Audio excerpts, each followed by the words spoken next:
सिन्दूरारुण विग्रहां त्रिनयनां माणिक्यमौलीस्फुरत्तारानायकशेखरां स्मितमुखीमापीनवक्षोरुहां पाणिभ्यामलिपूर्णरत्नचस्कं रक्तोत्पलं बिभ्रतीं सौम्यां रत्नघटस्थरक्तचरणां ध्यायेत् परामम्बिकाम् अरुणां करुणातरङ्गिताक्षीं धृतपाशाङ्कुशपुष्पबाणचापाम् अणिमादिभिरावृता मयूखैः अहमित्येव विभावये भवानीं ध्यायेत् पद्मासनस्थां विकसितवदनां पद्मपत्रायताक्षीं हेमाभामपीतवस्त्रां करकलितलसद्धेम पद्मां वराङ्गीं सर्वालङ्कारयुक्तां सततमभयदां भक्तनम्रां भवानीं श्रीविद्यां शान्तमूर्तिं सकलसुरनुतां सर्वसंपत्प्रदात्रीं नारायणी नमोस्तुते। ललिता सहस्रनाम सौभाग्य भास्कर भाष्य की श्रृंखला में हम भगवती के प्रारंभिक 400 नाम माने 4 शतक देख चुके थे। अब क्रमशः हमें 5वां शतक प्राप्त है।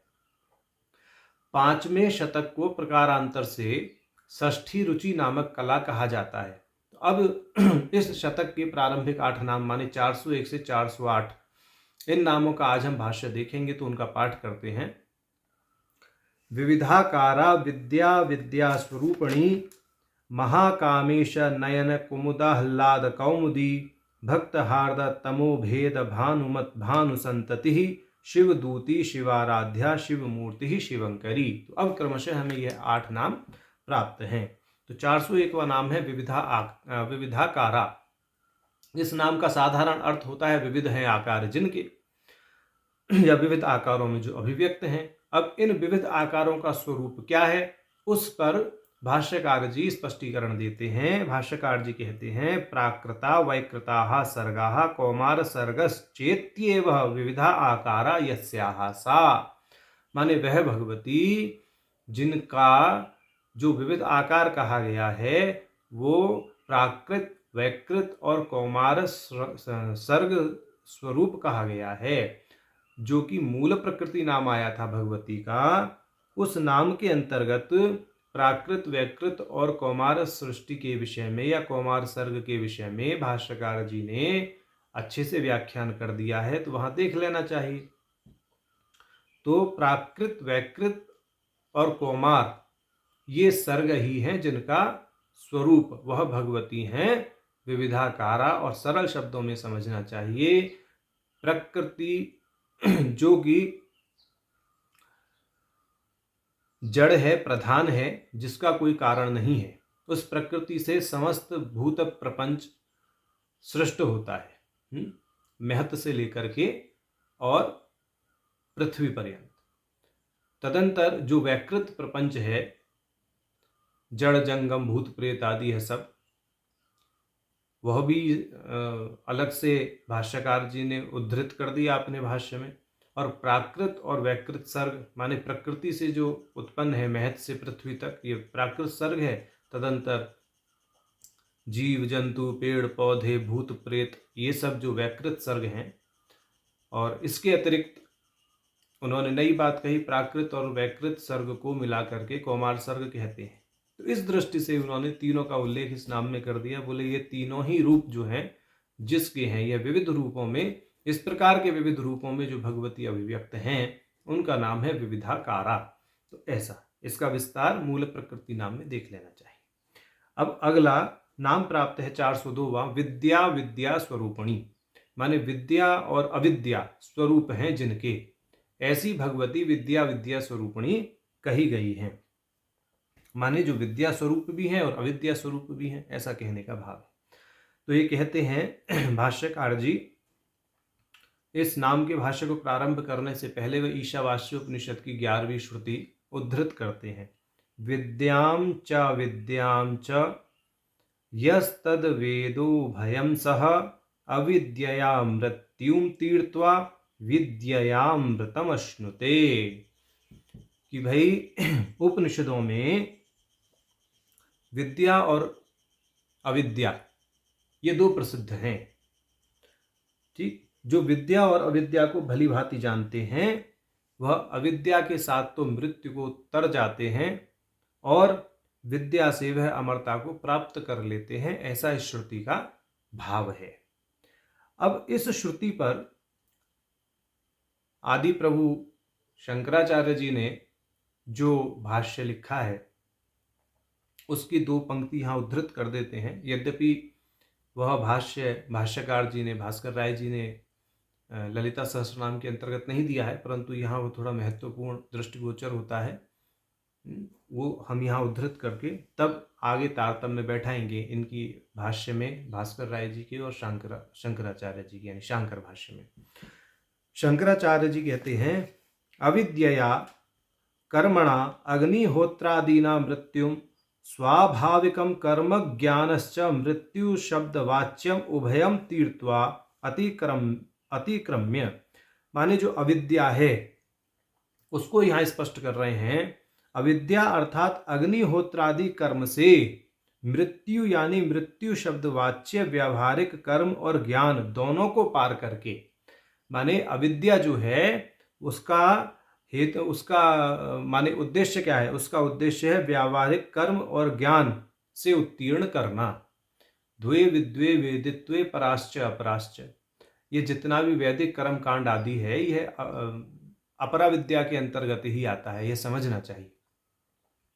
माने इस लोक से उत्तीर्ण होने के लिए व्यवहारिक कर्म और जो व्यवहारिक ज्ञान है, इन दोनों से उत्तीर्ण होने के लिए इस याग प्रपंच अग्निहोत्र आदि का आलंबन लेना पड़ता है, और यह अविद्या के अंतर्गत परिगणित किया गया है। जब व्यावहारिक कर्म और व्यावहारिक ज्ञान से मनुष्य ऊपर उठ जाता है, माने अविद्या से जब वह ऊपर उठ जाता है, व्यवहारिक कर्म और व्यवहारिक ज्ञान से ऊपर होने के बाद क्या होता है, यानी इन दोनों को पार करके उभयम तीर्थवा अतिक्रम्यम विद्यया देवता ज्ञानेनामृतम देवतात्म भावम अश्नुते प्राप्नोति। अर्थात वह विद्या से देवता ज्ञान स्वात्म ज्ञान से अमृत को प्राप्त कर लेता है। माने अविद्या का आलंबन लेकर के, अग्निहोत्र आदि का आलंबन लेकर के व्यवहारिक कर्म और ज्ञान से ऊपर उठना, फिर विद्या का आलंबन लेकर के स्वात्म ज्ञान को प्राप्त कर लेना, स्वात्म में प्रतिष्ठित हो जाना, यह विद्या और अविद्या का यहाँ पर जो है इन्होंने एक तरह से कार्य बता दिया, उनका उद्देश्य क्या है। ऐसे कहते इति श्रुतौ प्रसिद्धे विद्या विद्ये, बोले इस प्रकार से विद्या और अविद्या नाम से जो श्रुतियों में प्रसिद्ध हैं, उन भगवती का नाम है विद्या विद्या स्वरूपिणी। माने जो व्यवहारिक कर्म और ज्ञान से उत्तीर्ण करती हैं वह भी भगवती हैं, और जो स्वात्म स्वरूप में प्रतिष्ठित करती हैं वह भी भगवती हैं, ऐसा समझना चाहिए। माने एक अविद्या स्वरूप है, एक विद्या स्वरूप है, और ये दोनों स्वरूप भगवती ललिता के ही हैं।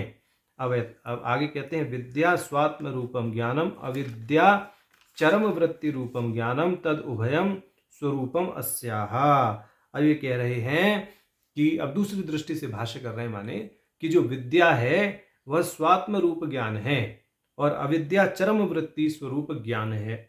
इन दोनों का सम्मिलित स्वरूप जो है वह भगवती हैं, विद्या विद्या स्वरूपिणी। इस दृष्टि से समझना चाहिए। यहाँ पर एक तथ्य स्पष्ट कर दें, जो भाष्यकार ने कहा है अविद्या चरम वृत्ति रूपम ज्ञानम, इसको समझना चाहिए। अविद्या चरम वृत्ति रूप ज्ञान है, इसको ऐसे समझें, अविद्या व्यवहारिक कर्म और ज्ञान को पार कराती है, ठीक है। तो जब मनुष्य व्यवहारिक कर्म और ज्ञान को पार कर लेता है, जब उसके चरम पर पहुंचता है तो क्या होगा, चरम वृत्ति का ही उदय होगा।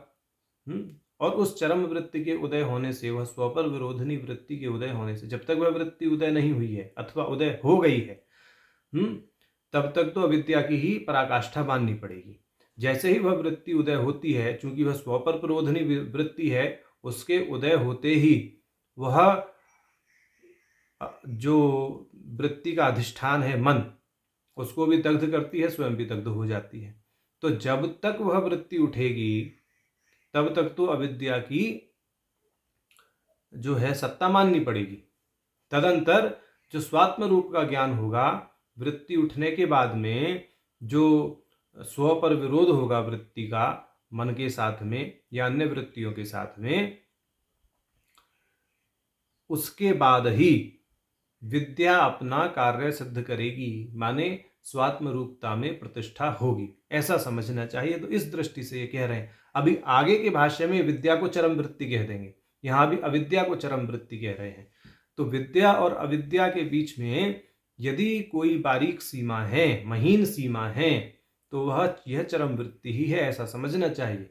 तो अविद्या का चरम वृत्ति और विद्या में प्रवेश भी चरम वृत्ति के माध्यम से, इसलिए विद्या भी चरम वृत्ति स्वरूप है और अविद्या भी चरम वृत्ति स्वरूप है, क्योंकि अविद्या का चरम जो है व्यवहारिक कर्म और ज्ञान का जो चरम है, माने उनके विनाश होने के बाद में जब विद्या में प्रवेश होता है तो वह चरम वृत्ति ही वहां हेतु बनती है, ऐसा कहने का भाव है। तो इस दृष्टि से इस चरम वृत्ति पद को अविद्या के साथ भी प्रयोग कर दिया भाष्यकार ने और विद्या के साथ भी प्रयोग कर दिया, तो सावधानी पूर्वक इसका अर्थ निकालना चाहिए। तो इस दृष्टि से जो विद्या अविद्या स्वरूपिणी है वह भगवती विद्या विद्या स्वरूपिणी कही गई। उक्तंच बृहन् नारदीय, बृहद नारदीय पुराण में कहा गया है, नारदीय पुराण का श्लोक बोलते हैं, तस्य शक्ति पराः विष्णोर जगत कार्य परिक्षमा भावा भाव स्वरूपा सा विद्या विद्येति गीयते।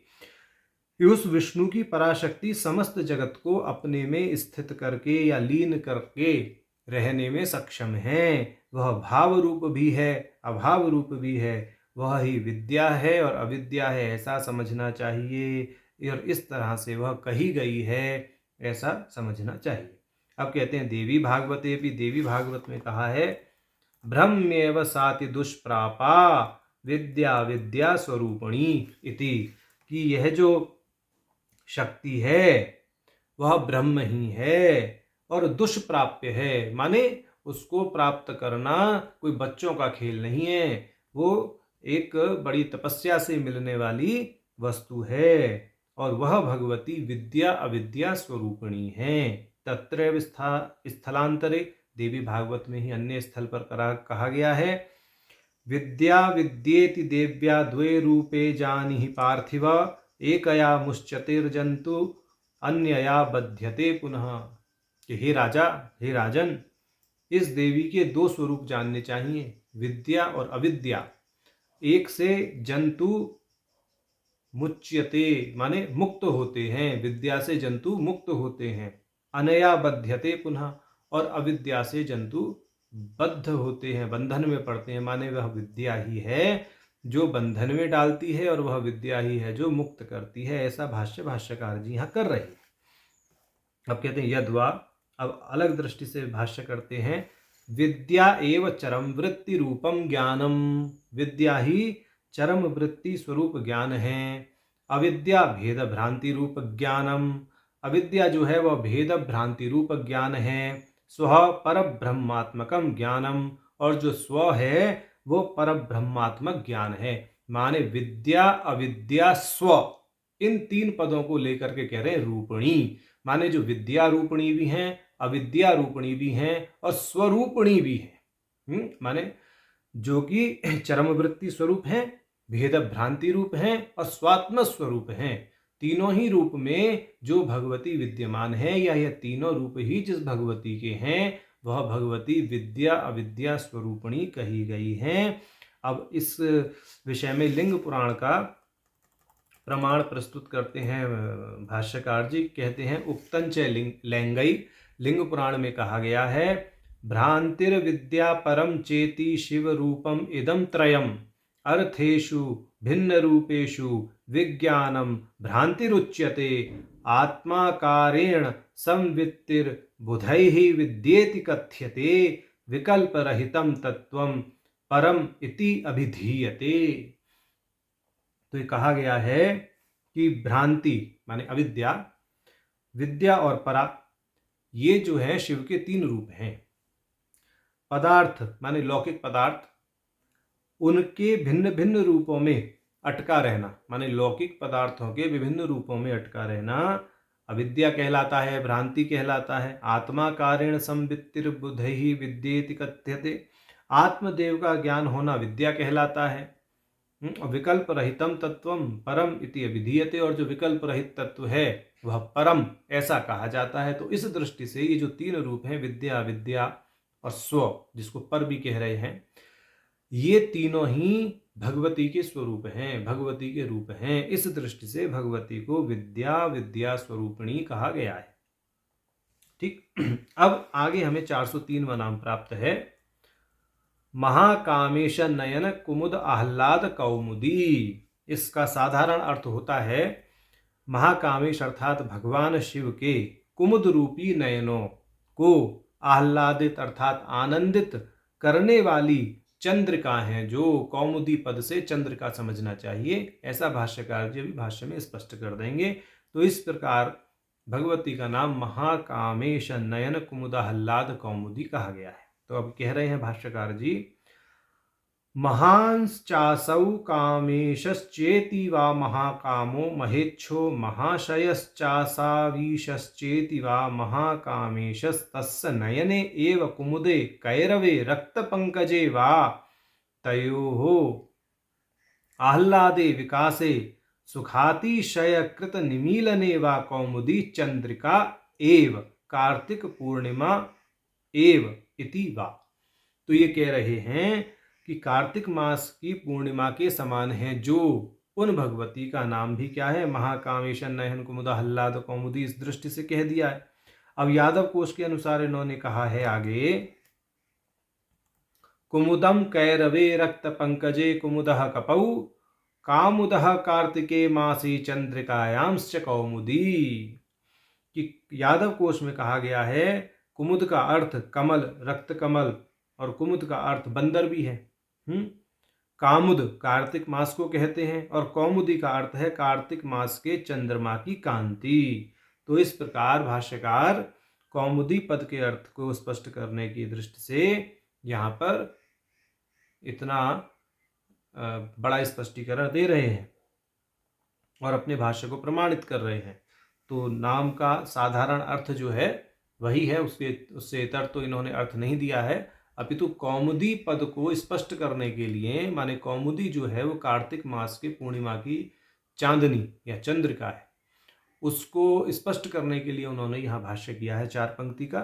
परंतु इसका सामान्य अर्थ है महाकामेश के कुमुद रूपी नयनों को आनंदित करने वाली जो चंद्रिका है वह भगवती है, महाकामेश नयन कुमुदाह्लाद कौमुदी, ऐसा। अब हमें 404वां नाम प्राप्त है, भक्त हार्द तमो भेद भानुमत भानु संतति। इसका साधारण भाष्य भाष्यकार जी ने कर दिया है एक पंक्ति में ही। ये कहते हैं, भक्ता नाम हृदय भवानी यानी तासामस्यावरण शक्तिमन्तय ज्ञानानि तेषां भेदे नाशने भानुमत् सूर्यस्य भानु संतति किरण परंपरा एव। कि भक्तों के हृदयगत तमस को भेदने में समर्थ सूर्य की सतत किरणों के समान है जो, या सूर्य की सतत किरणें ही हैं जो, वह भगवती हैं भक्त हार्द तमो भेद भानुमत भानु संतति, ऐसा भाष्य इन्होंने कहा। अब आगे हमें 405वां नाम प्राप्त है, शिवदूती। इस नाम का भाष्य करते हुए भाष्यकार कहते हैं कि जो शिव की दूती हैं अथवा शिव हैं दूत जिनके, इस दृष्टि से भाष्य कर रहे हैं। ये कह रहे हैं, शिवो दूतो अल्पम यथा भवति तथा संदेश प्रापको यस्याः सा शिवदूती। तो ये कह रहे हैं शिव ही हैं दूत जिनके, उनका नाम है शिवदूती। उक्तंच मार्कंडे पुराणे, मार्कंडे पुराण में कहा गया है, यतो नियुक्तो दौत्येन तया देव्या शिवः स्वयं शिवदूतीति लोकेऽस्मिंस्ततः साख्यातिमागता। कि देवी ने स्वयं शिव को दैत्यों के पास अपना दूत बनाकर भेजा, इसलिए वह शिवदूती नाम से इस लोक में प्रसिद्ध हो गई, ऐसा कह रहे हैं। अब आगे कहेंगे,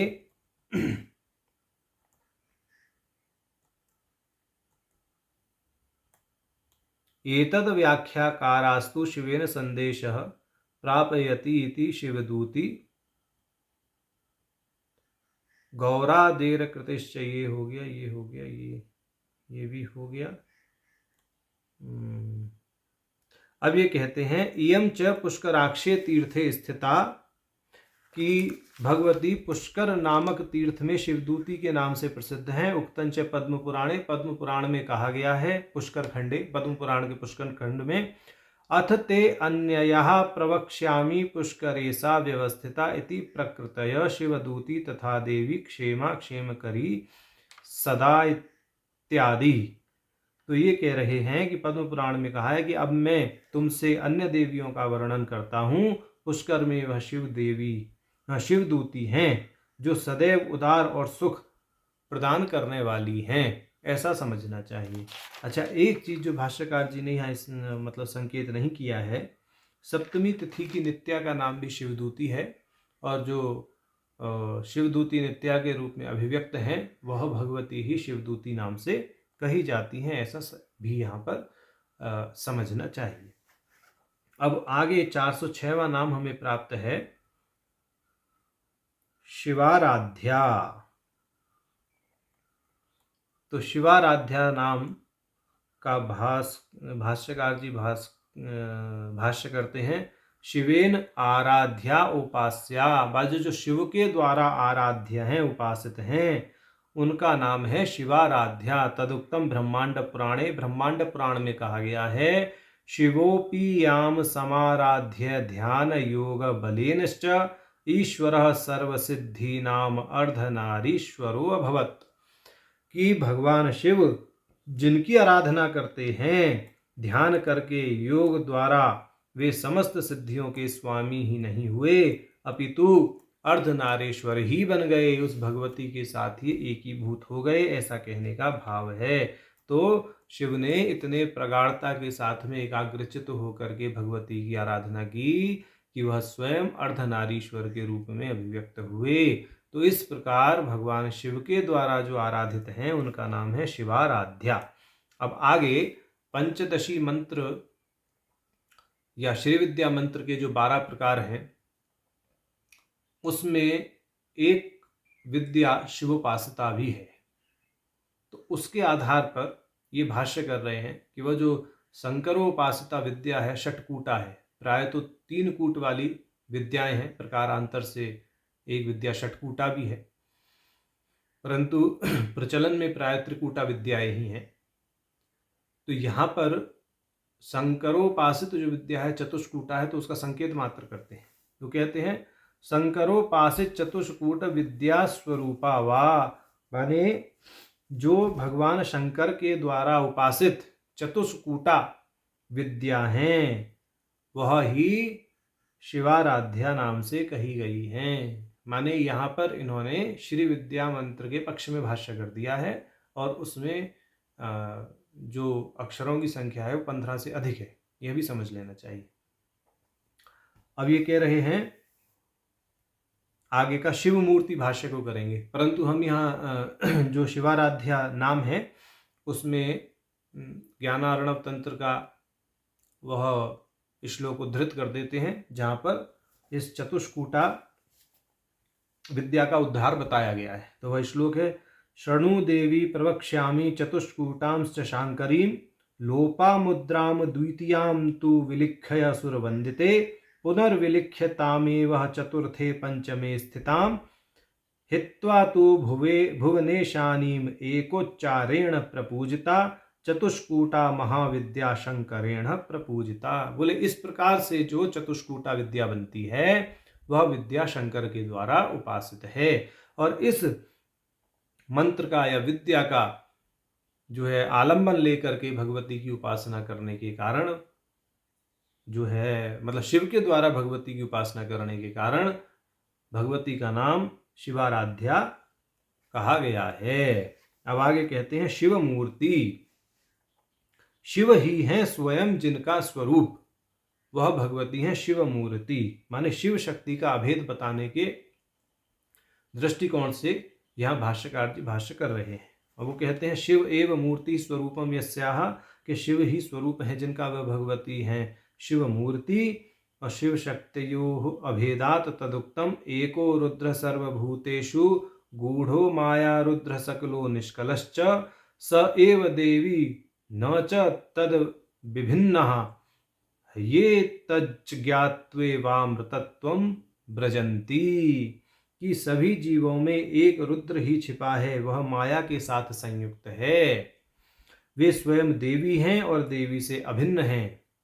जो ऐसा जान लेता है वह मुक्त हो जाता है, अर्थात अमर हो जाता है। ऐसा यहाँ पर इन्होंने शिव मूर्ति का भाष्य किया है, शिव शक्ति का अभेद बताया है, और वह शिव शक्ति का अभेद समस्त जीवों में प्रतिष्ठित है। उस अभेद को जान करके जीव भी मुक्त हो जाता है, इसलिए भगवती को वह शिव मूर्ति कहा गया है। शिव कल्याणकारी भी है, कल्याण नामक भी है, मतलब कल्याण अर्थ भी शिव पद का निकलता है। तो जो कल्याण मूर्ति है और समस्त मूर्तियों में माने समस्त जीवों में जो कल्याण करने की दृष्टि से प्रतिष्ठित हैं, जिसको जान करके समस्त मूर्ति अर्थात जीवों का कल्याण हो जाता है, वह भगवती है शिव मूर्ति। इस दृष्टि से भी अर्थ समझा जा सकता है।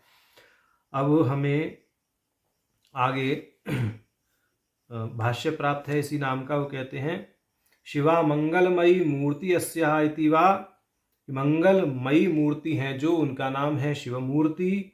शिवो मोक्ष एव रूपम यस्याः वा, यानी मोक्ष ही है स्वरूप जिनका, वह भगवती है शिव मूर्ति। मोक्षस्यात्म मात्र स्वरूपत्वात्, जो मोक्ष है वह आत्मस्वरूपता के अतिरिक्त कुछ भी नहीं है। ऐसा होने के नाते तदुक्तम सौर संहितायाम 14 अध्याये, सौर संहिता के 14वें अध्याय में कहा गया है, अथ मुक्ते स्वरूपम ते प्रवक्ष्यामि समाततः इत्यारभ्य तस्मात् आत्मस्वरूपैव परा मुक्तिरविद्यया प्रतिबद्धा विशुद्धस्य विद्यया व्यज्यते अनघ इत्यंतम। तो ये कह रहे हैं सौर संहिता के 14वें अध्याय में कहा गया है, अब मैं तुम्हें संक्षेप में यह बताऊंगा कि मुक्ति क्या है। तो परा मुक्ति आत्मदेव का ज्ञान है। जो अविद्या से आबद्ध थे वे इस विद्या को जानकर मुक्त हो गए, और ऐसी विद्या जो जीवों को मुक्त कर देती है वही शिव मूर्ति कहलाती है। ऐसा समझना चाहिए। माने जो प्रत्येक जीव का, प्रत्येक मूर्ति का कल्याण कर दे, उसको मोक्ष दे दे, शिवता प्रदान कर दे, वह भगवती, वह विद्या क्या है? शिव मूर्ति है। साक्षात वह ब्रह्म विद्या ही है, वह साक्षात श्री विद्या ही है। ऐसा समझना चाहिए। अब 408वां नाम है शिवंकरी। तो शिवंकरी नाम का एक पंक्ति में भाष्यकार भाष्य कर देते हैं, भक्तम शिवमेव करोति अविद्यापास निरासेन मुक्ता प्राप्यम ब्रह्म करोति एव इति उपचारात मंगलम करोति तिवा शिवंकरी, कि वह अपने भक्तों को मोक्ष अर्थात शिवता प्रदान करती हैं, उन्हें उनके अविद्या के पाश का वो नाश करती हैं और उनको ब्रह्मत्व प्रदान कराती हैं या करती हैं। ऐसी भगवती का नाम है शिवंकरी। तो आज हमने भगवती के 401 से 408वें नाम तक का भाष्य देखा।